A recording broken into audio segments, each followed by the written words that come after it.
We will call to order the board meeting for the Cochise County Jail District Board of Directors. We're meeting again in the supervisor hearing room pursuant to ARS 38431.02H. The public will have physical access to the meeting room 15 minutes prior to the start of the meeting. Any item on this agenda is open for discussion and possible action. Members of the board may attend in person or via Microsoft Teams. The board may vote to recess into an executive session for the purpose of obtaining legal advice from the board's attorney on any matter listed on the agenda pursuant to ARS 38431.03 subsections A3. Members of the public may also attend the meeting via Microsoft Teams or the mobile app. The board may permit public comment during the discussion of any item on this agenda.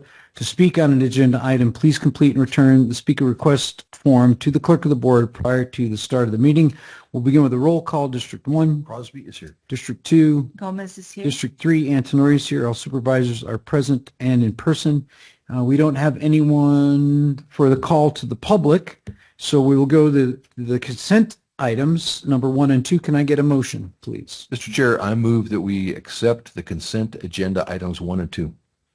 Second. All right, so the motion what before the... happened. Radford Hyde had to put an item in for call to the public.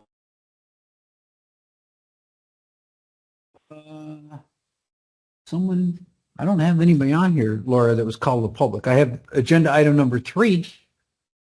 Oh, who was that? That was Radford Hyde. Mr. Hyde, you're listed for agenda item number 3, which I will give you the opportunity to speak when we get to agenda item number 3. Okay. All right. So Thank you. I got confused. All right, so back to the consent agenda. We have a motion. All those in favor of approving items number 1 and 2, say aye. Aye. Aye. Consent agenda items are approved, 3-0. All right, next, can I get a motion for number 3, please? Mr. Chair, I move we adopt Jail District Resolution 25-03 approving the ballot language for the November 4th, 2025 election. Second. All right, first we'll get an explanation real quick from Ms. Gilman. Do you have anything you want to add on that real quick? Oh, you kind of already explained it, but... Right, so this is, Right. Mr. Chair, this is we have a draft prepared that we would like to discuss with you in executive session, that draft. And then when we come out of executive session, the board can either approve that draft or amend it in session and then do a new motion to adopt as amended. And then the ballot language will be posted with this agenda item as approved by the board. So the public will be able to see it. Great. So now we have 2 requests to speak on agenda item number 3, and we already heard Mr. Hyde is online, so we will go directly to Mr. Radford Hyde. Sir, you have 3 minutes. The floor is yours.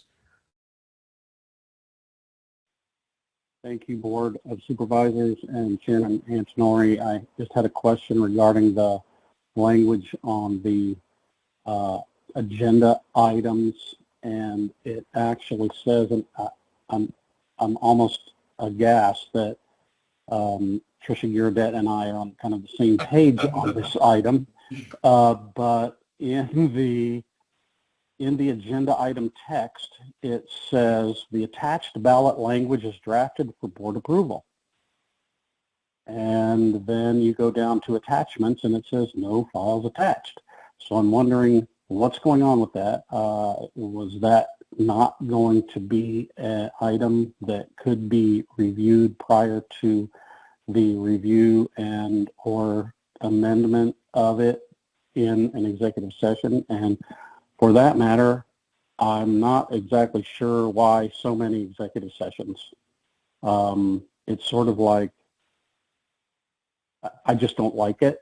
I think that executive sessions are being used a little too commonly to just tuck away and have discussions outside of the purview of the public. And I think that that should be used very sparingly and only when an item comes up that actually requires some sort of disinfecting before the public is allowed to listen. So anyway, I wanted to thank the board for their work on the settlement with Mr. LaChance et al. And hopefully we'll get this all resolved in a very constitutional manner. And good luck trying to fulfill the needs of the public. And I also like the fact that the maintenance portion of any future jail tax was discussed. As discussed, the maintenance portion has already been moved to facilities outside of the purview of the sheriff, who it seemed like was in charge of the money for maintenance for the jail, let the jail dilapidate, and then beg for more money for a new jail. So I thought that was kind of funny. Anyway, I'll let you get to it, and good luck. Thank you. So if I can add real quick, and again, I'll correct me if I'm wrong, Mr. Correa. So the reason we do executive sessions, and we agree, and especially Ms. Gomez has brought the issue up, she hates executive sessions as well. But we have these because our attorneys provide us legal advice that explain this, Mr. Correa, so that whenever we get legal advice from the county attorney or any attorney for that matter that may end up in a courtroom or whatever, that's kept attorney-client privilege related. So that's why we have the executive session. Yes, the board has a right, like any private party that has an attorney, to free and open discussion with their attorney to bounce ideas around, to, you know, go down rabbit holes and false starts and you know, change their mind, you know, with the advice and input of counsel. So that's an important part of our work in advising you, is to be able to do that in a way that allows you to speak openly and freely with us before you make up your minds about a decision. So we advise you about the law. When it comes to litigation, we might be advising you about tactics and strategies, and that is important that we keep that attorney-client privileged as well. All right, I appreciate it. Okay. I might like to add that even though I don't like executive sessions, I do see that the public tends to take things out of proportion, or they only hear some of the conversation. And in discussing things like this, we have to be able to feel that we can ask questions, maybe as crazy as they may be, just to understand what the issues are, especially when we're talking about situations where we can get sued. I ask questions that probably the public would say, oh my gosh, she's going to be doing this. She's a racist. She's this or that. But that is the kind of questions that I need to ask, and not have people then grab onto and then attach to me for the rest of the time. So I've understood now, I don't like executive session, but in trying to get the clear idea of how to go forward, sometimes we have to talk in a way in which we feel free and able to discuss, and then we come with a decision and we can defend it. So that's transparency, open, you know, sunlight and all that, that's important. And we're dedicated to that at the county attorney's office. I think that the board has an important role, you know, in communicating then what comes out of executive sessions to the public in a way that the public can understand. Sorry, Tom. That's okay. I mean, we still come out into regular session and have the discussion and then the formal vote. So it's no official action occurs in executive session. So all the official action does occur in the public. So, Mr. Krause. I would further comment that I was criticized just today for not following legal advice, which should not have been offered in public. All right, next up is Miss Tricia Girardet. She has requested to speak on item number 3 as well. Ms. Girardet, are you online? I am still. Thank you. There you go. All right, you got 3 minutes, ma'am. Thanks for your patience, by the way. Thank you. It is a red letter day. Mr. Hyde and I have similar questions anyway.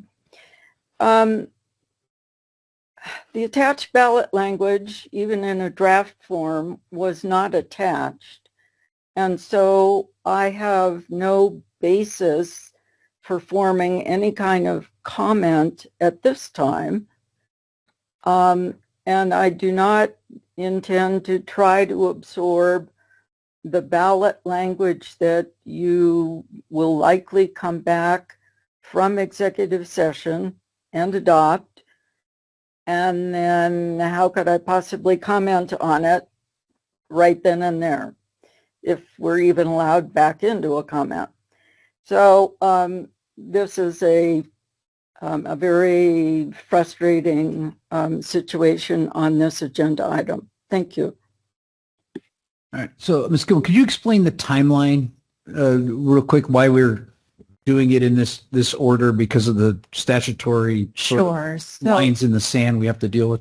Mr. Chair, we are working as quickly as we can. The settlement came through. We called an election. We had short time frames from then to develop ballot language that is due tomorrow to the elections office in order to further move the ball, if you will, on the election timeline to November 4th.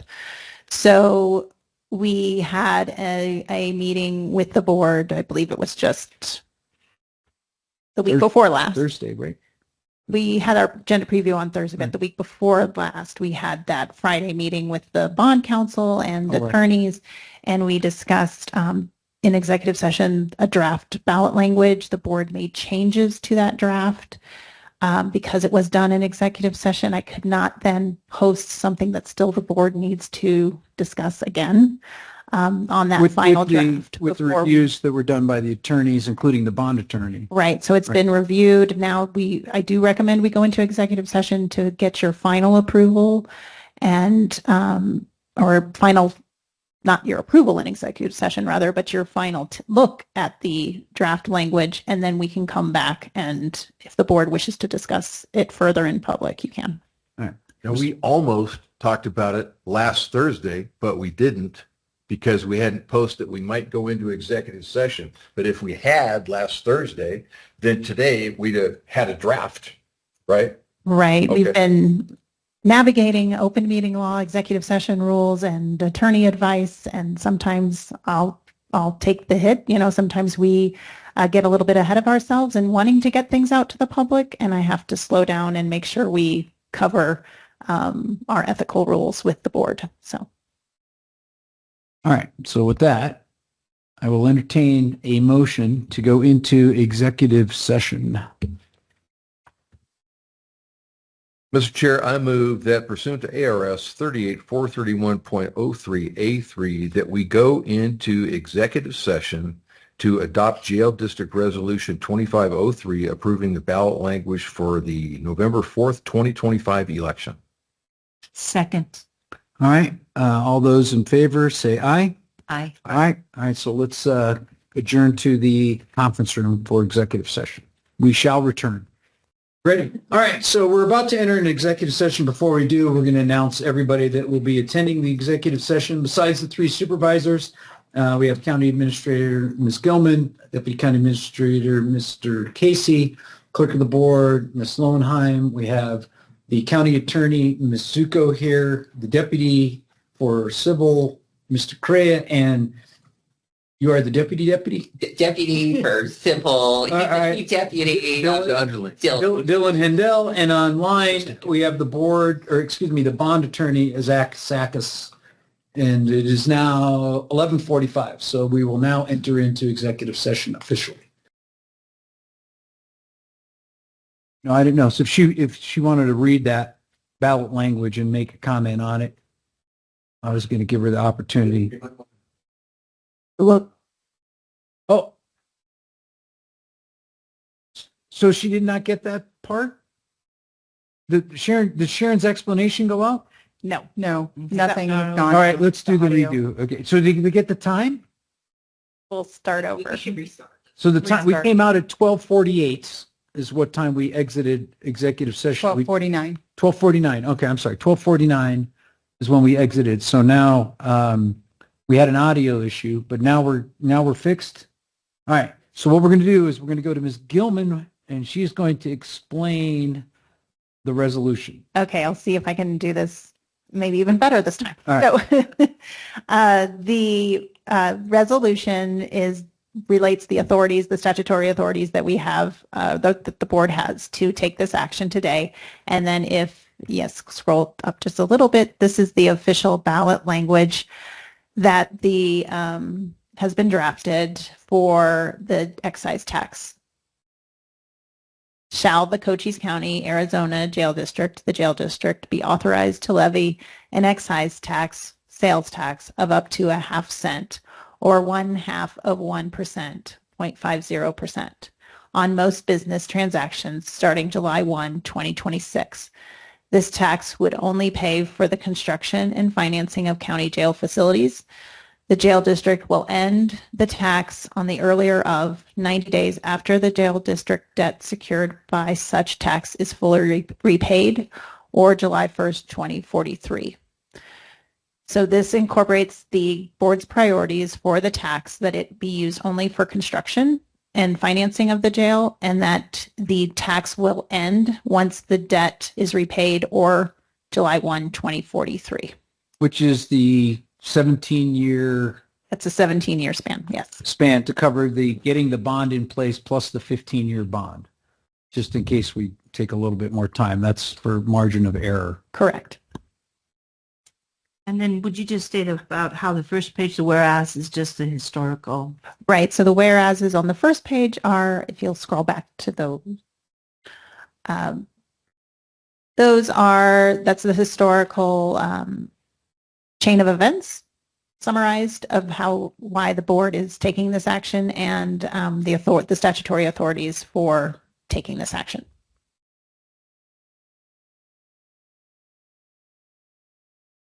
All right, so go back to the, Laura, if you could, back to the actual language where it says for election to be held from there on down.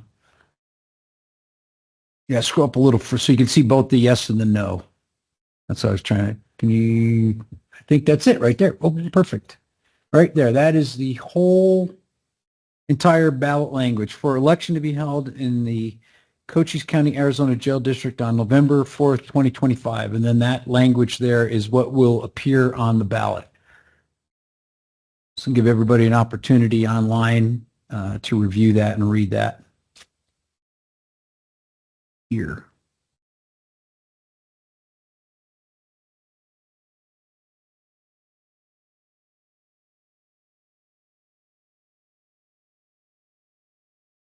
I see a typo. I see the double parentheses after section 425352A. That is correct. Oh, it is. Oh, okay. All right. Good. Good job, man. That's why we got Dylan, the attorney, here to keep us straight. Thank you, Dylan. I appreciate it. So I didn't see that other one way up there. Okay. All right. So at this time, like I said, if because Ms. Morse wanted to have the opportunity to look it over and then be able to comment to the board, I would like to give her the opportunity to comment if I can. That was actually Ms. Girodette and Redford. Oh, I'm sorry. It was Ms. Girodette. Oh, I'm sorry. I get my common speakers mixed up. I apologize. So is Ms. Girodette still online? I do not see her. You don't see her? How about What's the other gentleman? Adford Hyde was the Mr. Hyde? Is he online? He may be if he's calling on a phone number, and I'm not. Mr. Hyde, are you there? Raise your hand or speak up. I was going to give both you, Ms. Girodette, the opportunity to comment now that you can see the language. No? All right. Feel free to email us with your comments. Repeat the date of the public hearing for us again. The public hearing on the continued establishment of the jail district will be August 5th at 10 a.m. Thank you. All right. So now we will return back to agenda item number 3 and the motion before the board to adopt the jail district resolution as currently written and in our hands right here. 25-03 approving the ballot language for the November 4th election 2025. I think that we just made a motion to go into executive session without reading the motion alone. You did read the motion. I'm just wondering if we might want to do it again. Well, we'll just do it again. You want to do another motion? No. You want to read the motion or do? Well, we did move the motion, and then we did a subsequent motion to go into executive session. That's fine. Yeah, so we did do it right. So before that, any discussion from my colleagues here before we call for the vote? None? All right, so I'll call for the vote. Motion before the board is to approve Jail District Resolution 25-03. All those in favor say aye. Aye. Aye. All right, motion passes 3-0. So with that, our next meeting will be the work session for the emergency services, which will be No. now. So we'll adjourn from the jail district meeting.